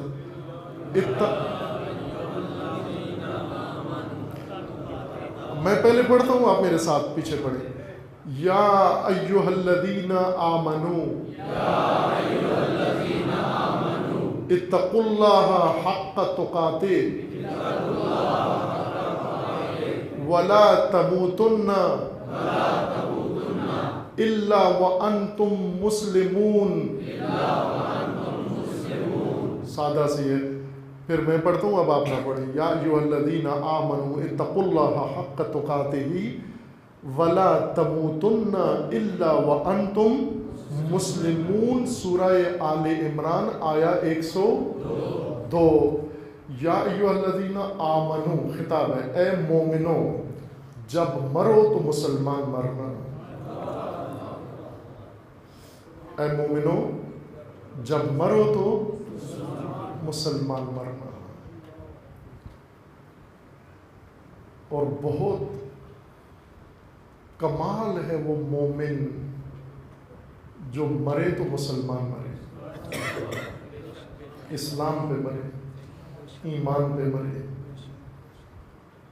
اور اللہ کے ہاں اپنے اسلام اور اپنے ایمان کو منظور کروا لے، خدا کی ذات مان لے، قبول کر لے کہ تو مسلمان مرا ہے۔ عزیزان، یہ مسلمان مرنے کی وصیت انبیاء نے اپنی ذریت اور اپنے وارثوں کو کی۔ حضرت ابراہیم نے اپنی اولاد کو وصیت کی کہ اے میرے بیٹو جب مرنا تو مسلمان مرنا۔ یعقوب نے اپنے بیٹوں کو وصیت فرمائی کہ جب مرنا تو مسلمان مرنا۔ وَلَا تَمُوتُنَّ إِلَّا وَأَنْتُمْ مُسْلِمُونَ، تاکید کے ساتھ ہے۔ اب یہ کچھ علماء کی، طالب علموں کی باتیں ہیں اس کے اندر، وَلَا تَمُوتُنَّ اس تاکید کے ساتھ، اس نون کے ساتھ اور اس صیغے کے ساتھ، اس خصوصیت کے ساتھ، اس لہجے کے ساتھ بات کرنا تاکید کے لیے ہوتا ہے عربی زبان میں۔ وَلَا تَمُوتُنَّ، ہرگز نہ مرنا سوائے مسلمان حالت کے، مسلمان مرنا۔ ہم ممبروں سے عموماً ایک گفتگو عام طور پر سنتے ہیں، تقابل، موازنہ، دین کے معارف کا آپس میں موازنہ، اور اب تو اس حد تک گستاخی، ممبروں کے اوپر بے حرمتی بڑھ گئی ہے، افسوسناک ہے یہ مومنین، یہ بہت افسوسناک ہے کہ اگر ممبر کے اوپر بیٹھ کر کوئی شخص دین کی بے حرمتی کر رہا ہو، مقدسات کی بے حرمتی کر رہا ہو، اور نیچے بیٹھے ہوئے اس سے محظوظ ہو رہے ہوں، لطف اندوز ہو رہے ہوں، اس سے لذت اٹھا رہے ہوں، اس سے زیادہ افسوسناک کوئی اور کام نہیں ہو سکتا کہ جنہیں دین کے تقدس کا محافظ ہونا چاہیے تھا وہ دین کے تقدس کو پائمال کرنا شروع کر دیں۔ میں وہ آخری نقطہ بیان کرتا ہوں، مثالیں آپ کے ذہنوں میں بہت ہیں، چونکہ صبح و شام آپ ایسی باتیں سن رہے ہوتے ہیں، ہمیں آپ کے توسط سے معلوم ہوتی ہیں، وہ توفیق نہیں کہ ان سے ڈائریکٹ سنیں یہ باتیں، لیکن آپ جیسے مومنین ذکر کرتے ہیں، جیسے میں نے ابھی ایک مومن کا حوالہ دیا کہ کل انہوں نے ایک مجلس میں سنا اور آ کر بتایا کہ یہ ہم نے سنا ہے۔ وہ کیا ہے؟ مثلا فضائل پڑھتے ہیں، امیر المومنین کا مقام بلند کرتے ہیں، پڑھتے ہیں۔ امیر المومنین کا مقام اعلیٰ بیان کرنے کے لیے یا انبیاء کا مقام نعوذ باللہ گھٹا دیں گے، یا رسول اللہ کا مقام نعوذ باللہ گھٹا دیں گے، اور سب سے بڑھ کر، سب سے زیادہ افسوسناک کہ جس کے ذریعے سے انسان دین کے دائرے سے باہر چلا جاتا ہے کہ بعض اوقات لوگوں کو یہ بات سنانے کے لیے، لطف اندوز بات سنانے کے لیے، لطف اندوز ہونے کے لیے نعوذ باللہ امیر المومنین کے فضائل کے نام پر یا مقام کے نام پر اللہ کا مقام قدسی گرا دیتے ہیں۔ یہ میں کوئی اجنبی باتیں تو نہیں کر رہا ہوں، یہ مانوس ہے، سنی سنائی باتیں ہیں، آپ سنی ہوئی ہیں نا یہ باتیں۔ تقابل کرتے ہیں اللہ کا اور علی کا، اور پھر نعوذ باللہ ثابت کریں گے کہ علی نے اللہ کی مدد کی، اگر علی نہ ہوتے تو نعوذ باللہ اللہ مشکل میں پڑ گئے۔ یہ وہ باتیں جو روز ہو رہی ہیں آپ کے سامنے، یہ کرنا بھی جرم ہے ممبر پہ، یہ سن کے چپ رہنا بھی جرم ہے، ان سے لطف اندوز ہونا بھی جرم ہے، ان پہ معزوز ہونا بھی جرم ہے۔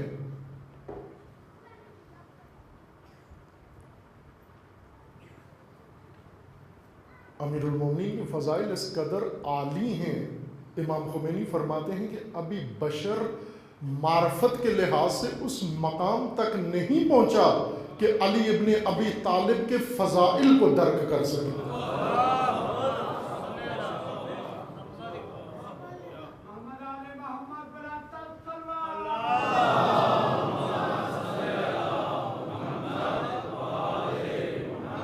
امیر المومنین کا خود فرمانا ہے اپنے بارے میں کہ کوئی طائر معرفت، کوئی معرفت کا بلند پرواز پرندہ میرے فضائل کی چوٹی تک نہیں پہنچ سکتا، نہیں پہنچ سکتا۔ عاجز ہے دنیا مقام امیر المومنین کو درک کرنے سے۔ عزیزان، امام خمینی فرماتے ہیں کہ میں سب سے بڑی فضیلت امیر المومنین کی اگر بیان کرنا چاہوں تو وہ یہ ہے کہ میں علی کی فضیلت کو درک کرنے سے عاجز ہوں، طاقت نہیں ہے اس مقام کو سمجھنا۔ اور ایک نادان آ کر اللہ کی بے حرمتی کرے، خدا کے مقام توحید کی بے حرمتی کرے، موازنہ کرے، تقابل کرے، اس کو نیچا دکھائے، اس کو اونچا کرے۔ عزیز من، اللہ امیر المومنین نے بتا دیا ہے کہ علو و بلندی انسان کا راز اللہ کی بندگی میں ہے۔ اللہ کی بندگی سے انسان کو مقام ملتا ہے۔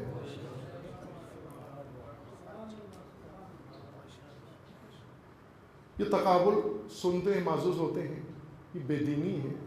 ان میں سے ایک تقابل ایمان اور اسلام میں عموماً کیا جاتا ہے، روایات میں بھی ہے، وہ علمی فرق بیان کیا گیا ہے، قرآن میں بھی ہے کہ جب عرب آئے اور آ کر رسول اللہ سے عرض کرنے لگے آمنا، اللہ کا حکم آیا آپ ان بدوؤں کو، دیہاتیوں کو بتا دو کہ ابھی ایمان تمہارے دلوں میں داخل نہیں ہوا، بلکہ تم یہ کہو کہ اسلمنا، ابھی ہم نے مانا ہے، ابھی مومن نہیں ہوئے۔ قرآن میں بھی ہے، لیکن نہ اس لیے، یہ تقابل اس لیے نہیں کہ ایک کو نیچا دکھایا جائے اور ایک کو اوپر کیا جائے۔ دو دین کی دو اصطلاحیں ہیں، ان کی وضاحت قرآن کر رہا ہے، روایات میں معصومین ان کی وضاحت و تفسیر فرما رہے ہیں، اور قرآن فرما رہا ہے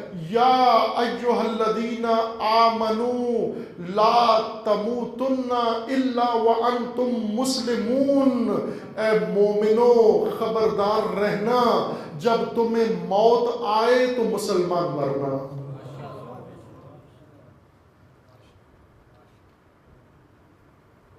مسلمان حضرت ابراہیم کا دیا ہوا نام ہے۔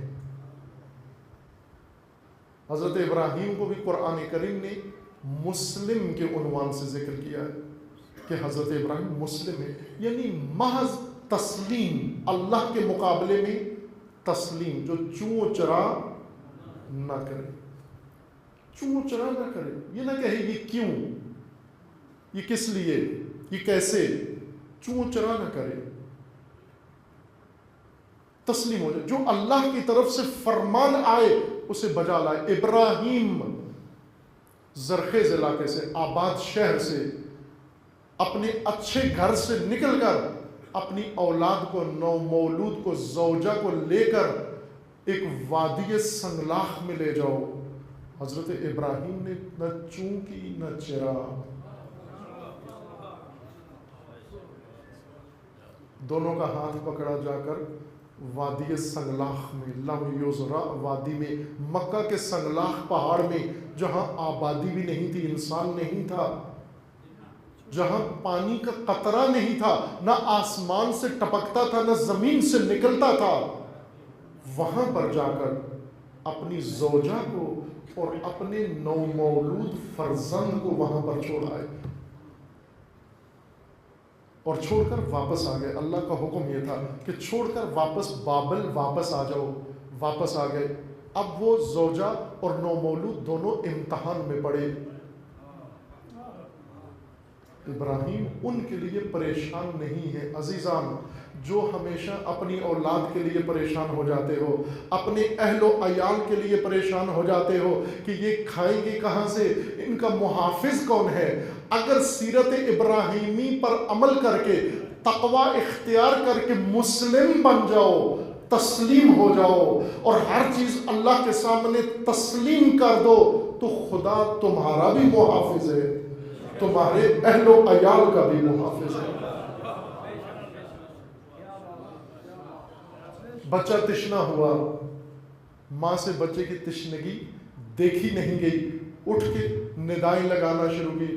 پہاڑی کے درمیان کبھی ایک پہاڑی پہ آتی ہے، کبھی دوسری پہ جاتی ہے، صفا پہ آ کر ندا دیتی ہے، حل من انیس، کیا کوئی انیس ہے؟ پھر مروہ پہ جا کر آواز دیتی ہے، حل من مونس، کیا کوئی مونس ہے یہاں پر؟ 7 دفعہ وہ چکر لگاتی ہے اور جبریل آ جاتے ہیں، اور جبریل آ کر مجسم ہوتے ہیں اس بی بی کے سامنے، ہاجر کے سامنے، اور آ کر سوال کرتے ہیں کہ اے بی بی، اس سنگلاخ وادی میں، اس پتھریلی وادی میں جہاں کوئی زیرو نظر نہیں آ رہا، ایک ماں اور بچہ یہاں کیا کر رہے ہو؟ تمہارا مرد کہاں ہے؟ بی بی نے کہا وہ حکم خدا سے ہمیں یہاں چھوڑ کر اپنی مأموریت پہ واپس چلے گئے ہیں۔ تو جبریل نے سوال کیا، اے تنہا بی بی، تشنا بچے کی ماں، بیتاب بی بی، اب یہ بتا کہ تیرا مرد تجھے چھوڑ کے چلا گیا ہے، کس کس سپرد کر کے گیا ہے؟ کس کس سپرد کر کے گیا ہے؟ بی بی نے جواب دیا، اسی کے سپرد کر کے گیا ہے جس نے اس کو مبعوث پہ امامت کیا ہے، جس نے اس کو مبعوث پہ رسالت کیا ہے۔ اس کو کہتے ہیں تسلیم۔ یہ مسلم خاندان ہے، یہ مسلمان خاندان ہے کہ باپ تسلیم ہے اللہ کے سامنے، بیوی تسلیم ہے اللہ کے سامنے۔ اور یہی حضرت ابراہیم کو یہ بیٹا 82 سال کی عمر میں نصیب ہوا۔ 82 سال تک حضرت ابراہیم کی اولاد نہیں تھی۔ اس عمر میں بچہ اگر مل جائے کتنا لاڈلا ہوتا ہے، کتنا دلارا ہوتا ہے، کتنا پیارا ہوتا ہے، اور انسان اس کا اتنا خیال رکھتا ہے کہ اس کو کانٹا بھی نہ چبھے، اس کو دھوپ بھی نہ لگے، اس کو گرم ہوا بھی نہ لگے۔ یہی جب بڑھ کر جوان ہو جاتا ہے، جوانی میں پہنچتا ہے، اللہ کا فرمان آتا ہے اپنے سب سے محبوب شے اللہ کی راہ میں قربان کر دے۔ اور یہ مسلم، اول مسلم، حضرت ابراہیم کا لقب ہے اول مسلم، یہ اول مسلم جا کر زوجہ سے اپنی خواب بیان کرتے ہیں کہ حکم الہی آیا ہے، اس فرزند کو خدا کی راہ میں قربان کر دو۔ ماں خوشی خوشی بچے کو تیار کرتی ہے۔ پھر ابراہیم بیٹے سے پوچھتے ہیں کہ بیٹا اللہ کا فرمان آیا ہے۔ بیٹا کیا جواب دیتا ہے؟ ابی افعل ما تؤمر، اے بابا جو امر آیا ہے کر گزر، انشاءاللہ مجھے صابروں میں سے پائے گا۔ یہ ہے مسلم عزیز من، یہ ہے اسلام، تسلیم، یہ خاندان تسلیم و رضا ہے۔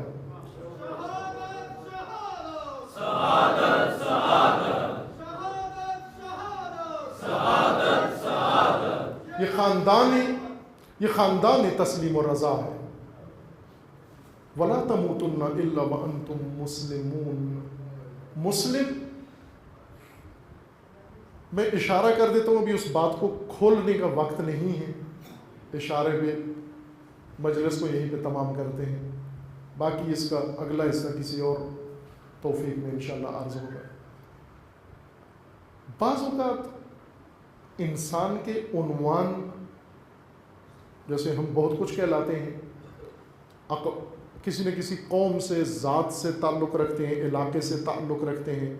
پاکستانی ہونے کی وجہ سے آپ پاکستانی ہیں، پنجاب میں رہنے کی وجہ سے آپ پنجابی ہیں، سیالکوٹ میں رہنے کی وجہ سے آپ سیالکوٹی ہیں، اور پھر آگے مزید علاقے ہیں یا قومیں ہیں، کوئی راجپوت ہیں، کوئی رانا ہیں، کوئی اور دیگر اقوام سے تعلق رکھتے ہیں۔ زیادہ اقوام کے نام مجھے ازبر نہیں، لیکن ہیں پنجاب میں زیادہ قومی تشخص زیادہ ہے، ہر ایک قوم سے تعلق رکھتا ہے اور اسی سے اس کا نام بن جاتا ہے۔ کوئی پراچا ہے، کوئی چیما ہے، کوئی ٹوانا ہے، کوئی رانا ہے، کوئی کس طرح سے ہے جی، ہے نا ایسے ہی۔ یہ نسبتیں کیسے پڑ جاتی ہیں، یہ نام کیسے پڑ جاتے ہیں کسی کے؟ نسبت کی وجہ سے۔ کسی شخص کو کسی دوسری چیز سے نسبت ہوتی ہے، علاقے سے نسبت ہوئی پاکستانی ہو گیا، پنجاب سے نسبت ہوئی تو پنجابی ہو گیا، سیالکوٹ سے نسبت ہوئی تو سیالکوٹی ہو گیا، کسی قوم قبیلے سے نسبت ہوئی تو اسی قوم قبیلے کا ہو گیا۔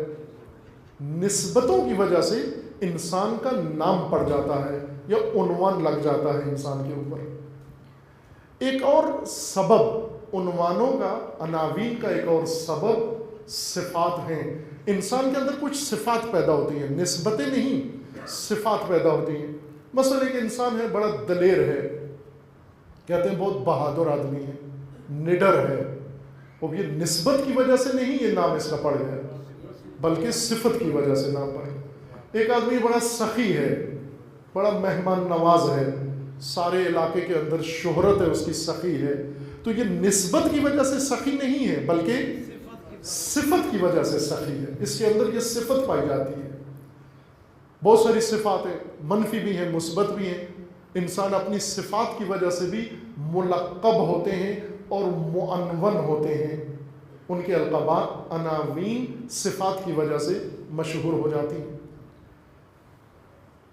اور کچھ نام انسان کے پڑتے ہیں اس کی ذات کی وجہ سے، نہ نسبت کی وجہ سے، نہ صفت کی وجہ سے، اور نہ ہی کسی اور شے کی وجہ سے، بلکہ اس وجہ سے یہ اس کا نام پڑ گیا ہے چونکہ یہ اس کی ذات ہے۔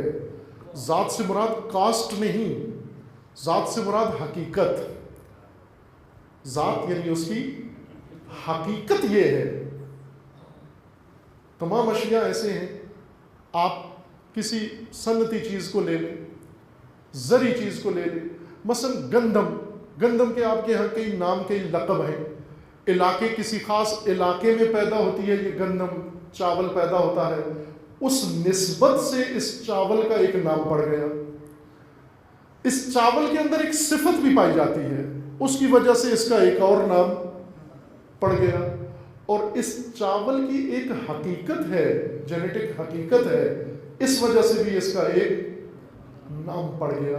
بس 3 وجوہات ہیں انسان کے لیے جس وجہ سے اس کا کوئی نام پڑ جاتا ہے، یا اس کی حقیقت ایسے ہے، ذات ایسے ہے، یا اس کی صفت ایسے ہے، یا اس کی نسبت ایسے ہے۔ اس تینوں طرح کے عناوین، تینوں طرح کے نام ہمارے موجود ہیں۔ پنجابی ہیں ہم، پاکستانی ہیں ہم نسبتوں کی وجہ سے، آپ سخی ہیں، مہمان نواز ہیں صفت کی وجہ سے، لیکن آپ انسان ہیں نہ نسبت کی وجہ سے نہ صفت کی وجہ سے، بلکہ آپ کی حقیقت انسان ہے، آپ کی ذات انسان ہے، آپ کی نیچر انسان ہے، آپ کی ساخت، تشخیص و شخصیت انسان ہے۔ بعض اوقات وہ شخصیت انسان کی، جس کو علامہ اقبال خودی کہتے ہیں، خودی یعنی شخصیت انسان کی، جس چیز سے انسان پہچانا جاتا ہے، آپ کی خودی، آپ کی شخصیت یہ ہے، اس وجہ سے آپ کی یہ شہرت ہے۔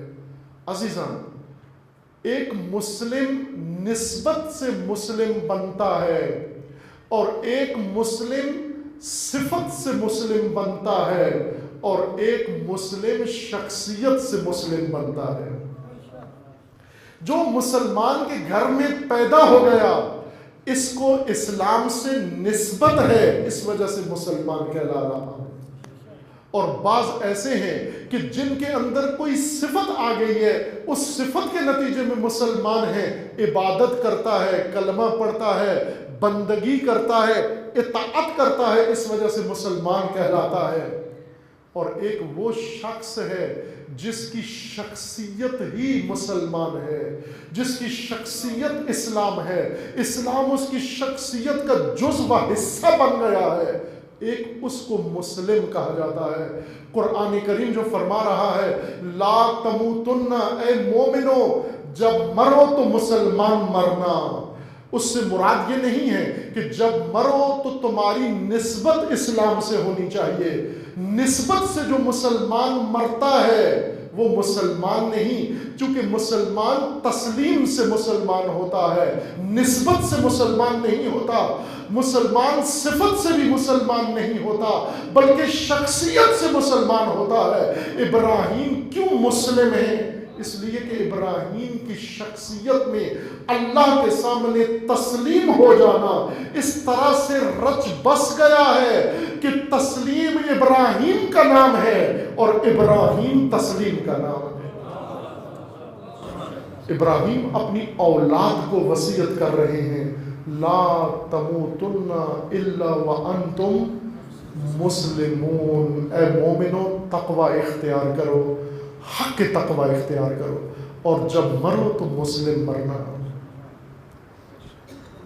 بہت بڑی بات ہے جب انسان مرے تو مسلم مرے، تسلیم مرے، منکر نہ مرے، طاغوت نہ مرے، فاسق نہ مرے، مجرم نہ مرے، معصیت کار نہ مرے، گستاخ نہ مرے، حرمت شکن نہ مرے، تسلیم مرے، اور اللہ کی طرف سے گواہی آ جائے کہ ابراہیم مسلم ہے، ابراہیم تسلیم ہے خدا کی بارگاہ میں۔ عزیزان اور آپ عزیزان مومنین کرام، آپ کے لیے یہ آیت زیادہ واضح ہونی چاہیے، چونکہ آپ کے پاس تسلیم کا ایک بہت بڑا نصاب سبق موجود ہے جس کا نام کربلا ہے۔ لا تموتن الا وانتم مسلمون۔ کربلا میں کوئی شہید ایسا نہیں تھا جو دنیا سے گیا اور مسلم نہ گیا، تسلیم گئے اس دنیا سے، تسلیم محض، نہ چوں کی، نہ چرا کیا، نہ سوال کیا، نہ انکار کیا، موت کو اپنی آنکھوں سے دیکھا لیکن دل میں تردید نہیں آئی۔ مسلم مرنے کا میدان کربلا ہے، مسلم دنیا سے جانے کا طریقہ کربلا ہے، اور امام حسین امام مسلمین ہیں۔ لوگوں کو مسلمان رکھنے اور مسلمان دنیا سے جانے کا طریقہ سکھانے والے حسین ابن علی ہیں کہ کس طرح انسان مسلمان دنیا سے جاتا ہے۔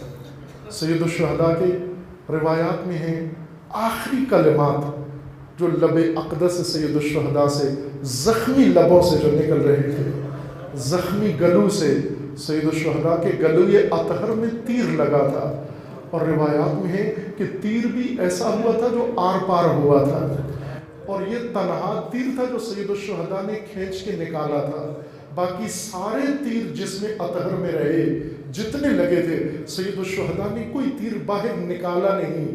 بعد میں بیبیاں آئیں اور لاش حسین ابن علی سے تیر نکالتی رہیں، لیکن ایک تیر ایسا تھا جس نے سید الشہداء کو سجدہ کروا دیا، وہ یہی گلو کا تیر تھا۔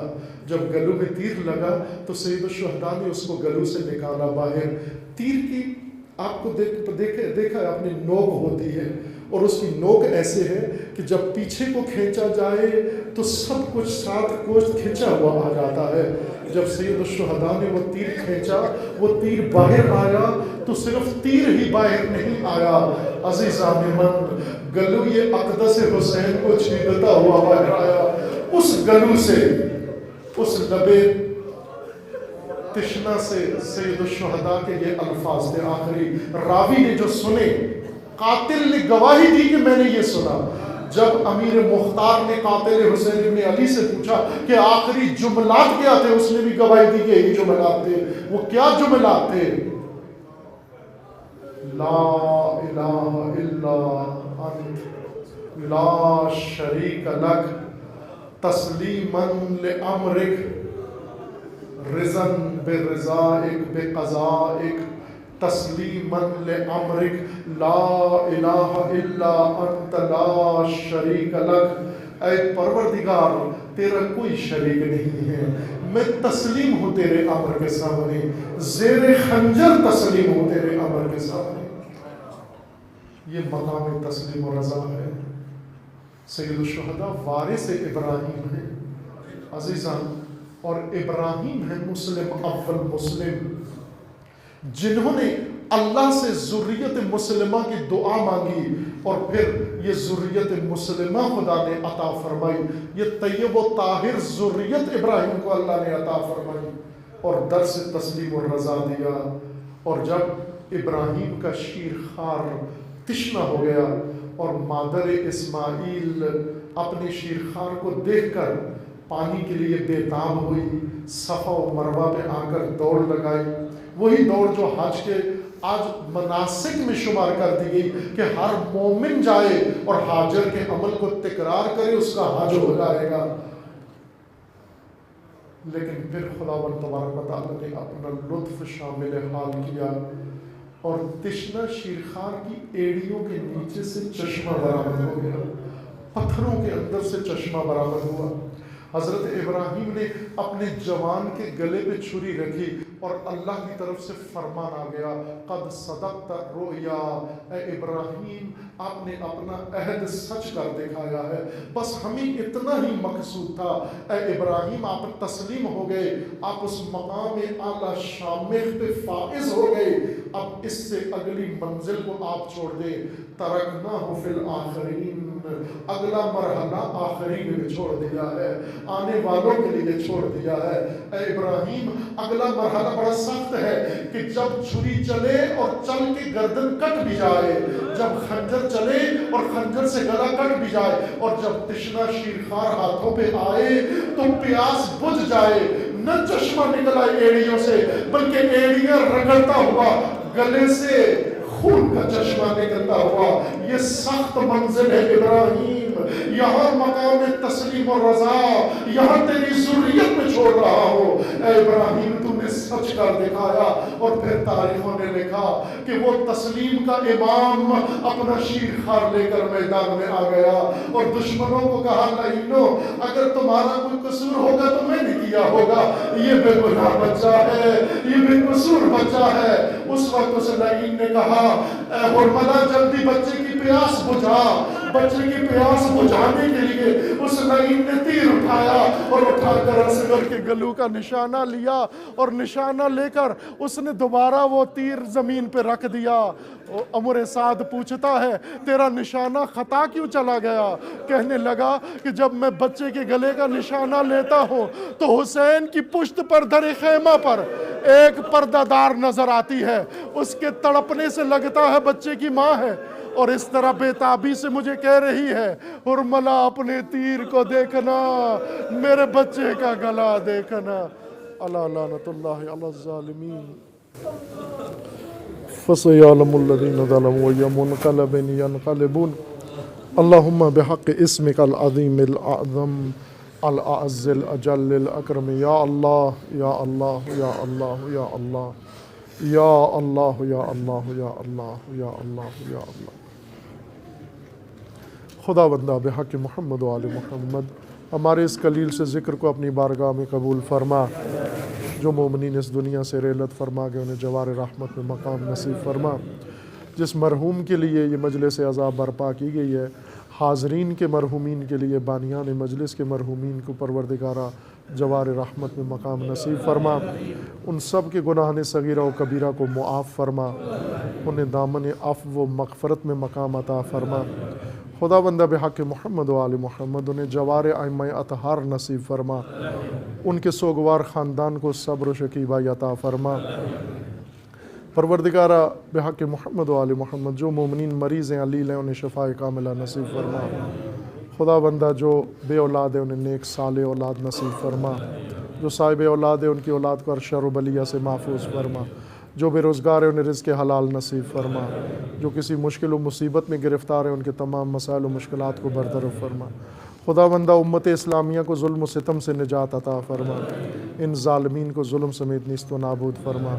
امت اسلامیہ کو فتنوں سے رہائی عطا فرما. ان فتنہ گروں کو فتنوں سمیت نیست و نابود فرما. فتنہ تکفیریت کو محو فرما. اس کے حامیوں اور بانیوں کو رسوا فرما. تمام مظلوم ملتوں کی حفاظت فرما. خدا بندہ بحق محمد و آل محمد حزب اللہ کو کامیابی عطا فرما. سید مقاومت سید حسن نصر اللہ کی حفاظت فرما. رہبر معظم انقلاب اسلامی کا سایہ دراز فرما.